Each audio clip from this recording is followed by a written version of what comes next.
Hello नमस्कार दर्शकों, झनक सीरियल में आप सभी का स्वागत है। आज के एपिसोड में जहाँ पे हम देख रहे होते हैं कि नूतन जो होती है वो काफ़ी डिस्टर्ब रहती है। वो बोलती है झनक का बुखार ही नहीं उतर रहा है, मुझे तो कुछ भी नहीं समझ में आ रहा है, क्या करूँ क्या नहीं करूँ। तभी उसकी सखी जो रहती है वो बोलती है, नूतन कहीं इसके ससुराल में कोई बहुत बड़ी वजह तो नहीं बन गई, क्या वो लोग उसको अपना ही नहीं है क्या, जो इसके लिए इतना बड़बड़ा रही है। समझ ही नहीं आ रहा है, बार बार मुखिया जी क्यों करने पे लगी है। नूतन बोलती है, मुझे भी कुछ भी नहीं समझ रहा है, ये अपनी हालत ऐसी क्यों कर ली है और कुछ बोल भी नहीं रही है, मुझे तो कुछ भी नहीं समझ में आ रहा है, बहुत घबराहट सी भी हो रही है। तभी यहाँ पे रानी मौसी और वो लोग कहते हैं कि नूतन, मुझे लगता है कि हमें इसको कुछ तो पूजा करना चाहिए, वरना बिटिया का शरीर तपने लगेगा। तभी यहाँ पर दामू बोलता है, बार बार मुखिया बोलने लगता है, वो तंबाकू खाते थे, उनका सेवन छुड़ाना चाहते थे। दूसरी तरफ हम देखते हैं, वीर बोलता है कि नूतन झनक की हालत बहुत ख़राब होती दिख रही है, हमें जल्द से जल्द कुछ ना कुछ करना पड़ेगा, शहरी बाबू को फ़ोन करके हमें उनको इत्तला करना पड़ेगा। पराशर बोलता है कि पता नहीं वो बिज़ी होंगे, किसी काम में गए होंगे तो कैसे कॉल उठाएंगे। तभी यहाँ पे बुआ बोलती है कि ये बताओ लोग, कैसा ससुराल है, हो सकता है इसको अपनाए ही ना हो, उसके ससुराल वाले घर से निकाल दिए हो इसको। तभी सब लोग शॉक हो जाते हैं। दामू बोलते हैं कि क्या बोल रही हो तुम। बुआ दादी बोलते हैं, क्या गलत बोल रही हो, इसीलिए तो बार बार बड़बड़ा। नहीं तो ऐसा बताओ भला कौन सा ससुराल होता है जहाँ से कोई फ़ोन ही ना आए, ना हाल चाल लेने के लिए, और ऐसे आए स्टेशन पे अकेले छोड़ के चला जाए। ऐसा भी कोई ससुराल होता है क्या। दूसरी तरफ हम देखते हैं कि यहाँ पे सब लोग डिस्कस कर रहे होते हैं, जेठू ऋषि सभी लोग। तभी जेठू बोलते हैं कि ठीक है, मैं अदिति से कुछ भी नहीं कहूँगा, तुम लोग को यही प्रॉमिस चाहिए ना, आप लोग जो भी फैसला लेंगे मैं उन सब में आपका साथ दूंगा, लेकिन मुझे बैठ के यहाँ पे बोलने मत बोलिए। तभी यहाँ पे उसकी बड़ू माँ बोलती है, आप ऐसा क्यों बोल रहे हैं। जेठू बोलते हैं, बस कुछ नहीं, मैं यहाँ से जा रहा हूँ। उसके बाद ऋषि के पापा बोलते हैं, दादा आई एम रियली सॉरी अगर आपको हर्ट हुआ हो, मैं सिर्फ यही कह रहा था कि हम अदिति को तो इग्नोर नहीं कर सकते ना। तब यहाँ पे जेठू बोलते हैं, पहली बात तो अभिमन्यु मैंने इग्नोर करने के लिए कहा ही नहीं, मैं बस उस लड़की के लिए ये जानना चाहता हूँ वो पहुँची या नहीं सही सलामत। एक लड़की होने के नाते, एक हम इंसान होने के नाते इतना दूसरों के बारे में पूछ ही सकते ना। अभिमन्यु बोलता है, लेकिन आपने सुना ना पुतुल ने क्या बोला, तो आखिर हम कैसे पता कर सकते। मुझे तो कुछ भी नहीं समझ में आ रहा, प्लीज़ दादा भाई ऐसा मत कीजिए, हमें कैसे भी करके अदिति को इस घर में लाना पड़ेगा, ऋषि की शादी की बात करनी पड़ेगी, और यह सब आपके बिना नहीं हो सकता। हमें आपका डिसीजन बहुत ही इंपॉर्टेंट लगता है और हमारे लिए वो बहुत ही ज़्यादा मायने रखता है, प्लीज़ आप बताइए। तभी दादा भाई बोलते हैं कि ठीक है, अगर तुम लोगों को लगता है तो ठीक है, तुम लोग जो बोलोगे होगा, मनाओ अदिति को, मैं भी सामने से बोलूँगा, लेकिन तुम लोग बोलो मैं फूल के बारे में ना सोचूं, मैं ये नहीं कर सकता। अभिमन्यु बोलता है, मैंने ये नहीं बोला क्या फूल के बारे में मत सोचिए, लेकिन अभी वो शादी गलती से हुई थी दादा भाई, और वो शादी का क्या ही कर सकते हैं। अब तक वो गाँव वालों को भी पता चल गया होगा कि उन्होंने यहाँ पे भेज के बहुत बड़ी गलती की है। तभी यहाँ पे उसके चाचा बोलते हैं, मुझे लगता है कि अभी मैं सही समय है अदिति को घर बुला के उसको अच्छे से समझाएं, और फूल का भी अगर हम पता कर लें तो अच्छा रहेगा। वैसे हम ट्राई करते हैं, अगर फूल का पता चल जाएगा तो अच्छा। ऋषि तेरे पास कोई नंबर हो तो बता। ऋषि भड़क जाता है, बोलता है कि मुझे उसका पता नहीं करना है। तभी उसकी माँ जो होती है तनुश्री, वो समझाती है कि बेटा तो इतना भड़क क्यों रहा है, नंबर ही तो मांगा है, पता तो चल जाएगा कहाँ है कहाँ नहीं, इससे तसल्ली मिल जाएगी।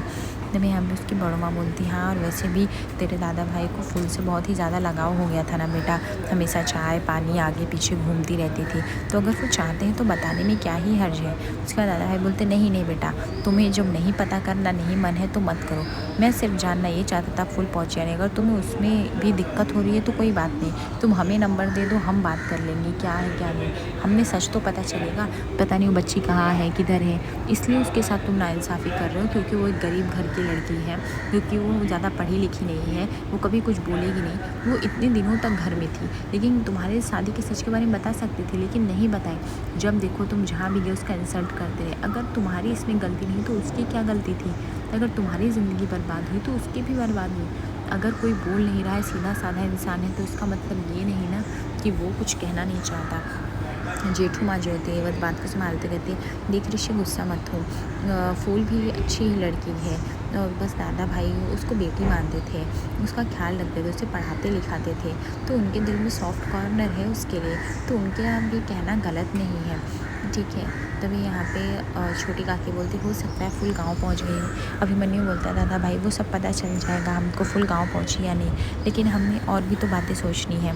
तभी ऋषि बोलता है मुझे अगर आप लोग को ये जानना है कि फुल कहाँ पहुँची कहाँ नहीं, हम उसके बारे में डिस्कस करें तो सॉरी, मैं अब उसमें फ़र्दर कंक्लूजन नहीं दूंगा। और जेठू सिर्फ आपसे एक रिक्वेस्ट है, मैं अदिति को घर लाना चाहता हूँ। मैं नहीं चाहता कि आप गलती से भी फूल का नाम लें, प्लीज़ मत लीजिएगा, अदरवाइज़ अदिति इतनी डिस्टर्ब हो जाएगी कि वो वहाँ से चली जाएगी।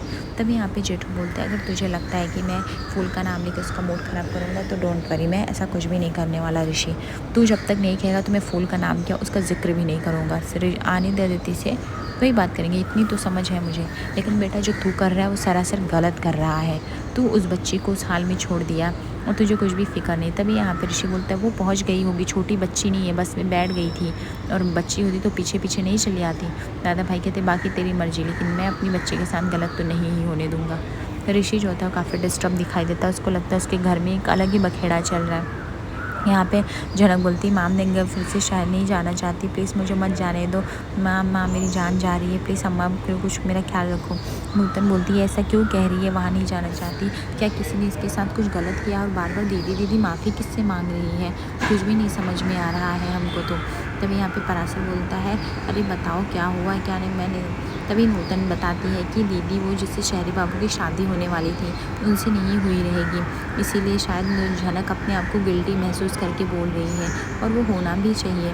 पता नहीं शहरी बाबू का भी इसके बीच कनेक्शन बना होगा कि नहीं, क्योंकि शादी को कितने टाइम ही हुए थे और इतने दिनों में हालांकि उसने पत्नी बना लिया होगा, घर वालों ने बहू बना ली, लेकिन मुझे नहीं लगता अभी इन दोनों के बीच में प्यार होगा इतना।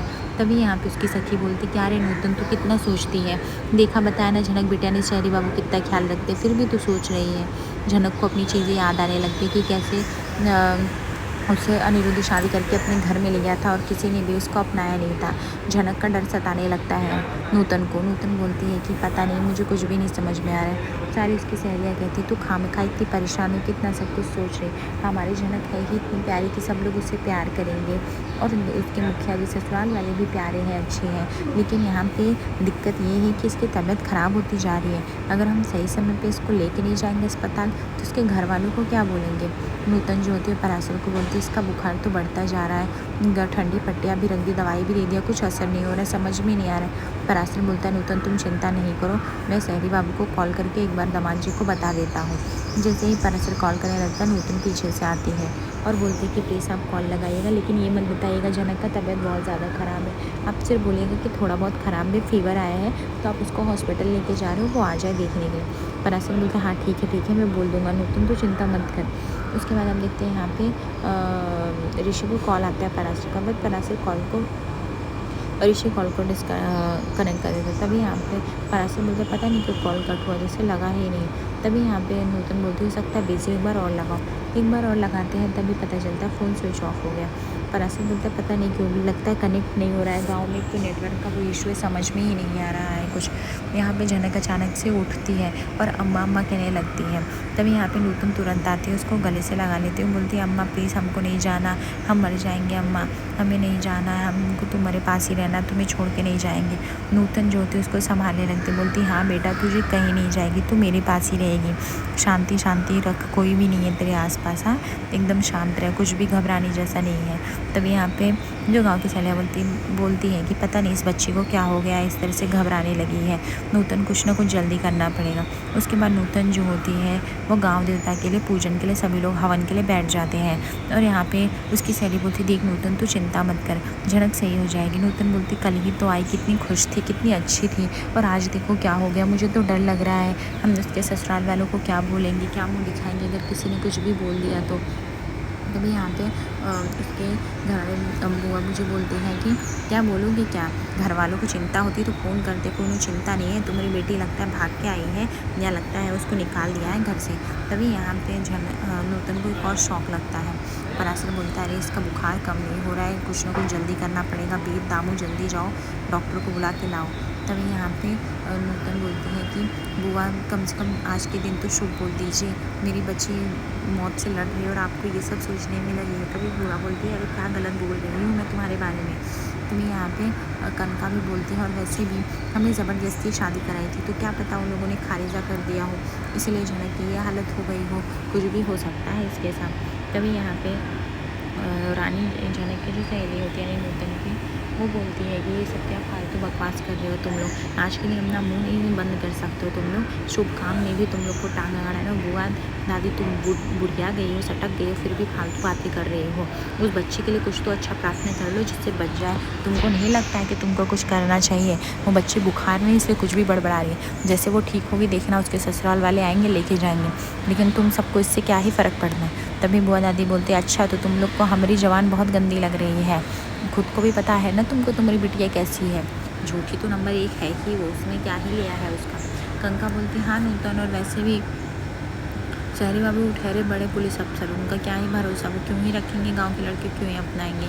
रानी ज्योति बोलती कंका तुम तो चुप रहो, किसी की खुशी नहीं देख सकते, तुमने देखा ना कैसे झनक खुश है, इसलिए तुमको आग लग गई रहेगी और मिर्ची कटने लगी रहेगी। तभी यहाँ पे दूसरी गांव की औरत बोलती हाँ, और ये लोगों से जब भी पूछो दूसरों के बारे में अपशगुन और अपशब्द ही बोलने हैं। तभी कंका बोलती बस बस मुझे सब पता है, अगर इतना ही रहता तो अब तक उसकी आंखें खुल गई होती, उसके घर से कॉल आ गया तब तक कुछ नहीं है। यहाँ पे झनक को चिंता सताया जा रहा था और नॉर्मल वही अपने मुखिया जी का नाम लेती थी, कैसे उनका तम्बाकू छुड़ाया था उसने।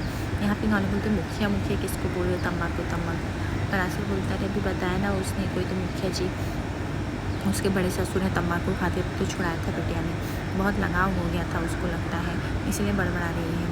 दामू एक काम करो तुम, कैसे भी करके ना हमें सहनी बाबू को खोजना पड़ेगा, उनको बताना पड़ेगा हालत ख़राब हो रही है, और अस्पताल के लिए कैसे भी व्यवस्था करो, हमें जाना पड़ेगा। लेकिन यहाँ पे झनक को बार बार पराशर होश में लाने की कोशिश कर रहा होता है, बट झनक होश में नहीं आती है, झनक पूरी तरह से आउट ऑफ कंट्रोल हो जाती है। तभी वो प्रकाश को बोलता है प्रकाश कुछ कर जल्दी से। यहाँ पे पराशर बोलता है झनक बिटिया तुम चिंता मत करो, तुम ठीक हो जाओगे। प्रकाश को बहुत टेंशन है, प्रकाश बोलता है लगता है बुखार इसके सर पे चढ़ गया है और बहुत ही ज़्यादा फीवर है, हमें लेके जाना पड़ेगा, अपना डॉक्टर यहाँ पे अवेलेबल नहीं है, हमें शहर के अस्पताल में ले जाने को बहुत समय लगेगा, कहाँ से गाड़ी का व्यवस्था करेंगे। झनक जो होती बोलती मैं मर जाऊँगी, मुझे नहीं जीना। सब लोग ये सुन के हैरान हो जाते हैं कि आखिर ये ऐसा बोल क्यों रही है। आज रात के एपिसोड में कि झनक को सडन हॉस्पिटल में एडमिट किया जाता है और वहाँ पे उसके मुखिया जी और पुतुल दीदी आते हैं मिलने के लिए। नूतन और पराशर नमस्कार करके स्वागत करते हैं, लेकिन पराशर बोलते हैं ये कौन सा पति है जो देखने भी नहीं आया अपनी पत्नी को क्या हुआ है क्या नहीं है। दूसरी तरफ अर्शी जो है अनिरुद्ध को बोलती है कि क्या हुआ अनिरुद्ध को, उसको याद आया सालों पहले का रिश्ता, वो लड़की को देख के क्या हुआ था हमारे बीच, झनक कैसे आई थी हमारे बीच, कुछ याद आया कि नहीं। आज देखते हैं एपिसोड में क्या मुखिया जी झनक को वापस घर लेके जाएंगे कि नहीं। आगे एपिसोड के बने दर्शकों लाइक और सब्सक्राइब करें फॉर मोर अपडेट्स। धन्यवाद।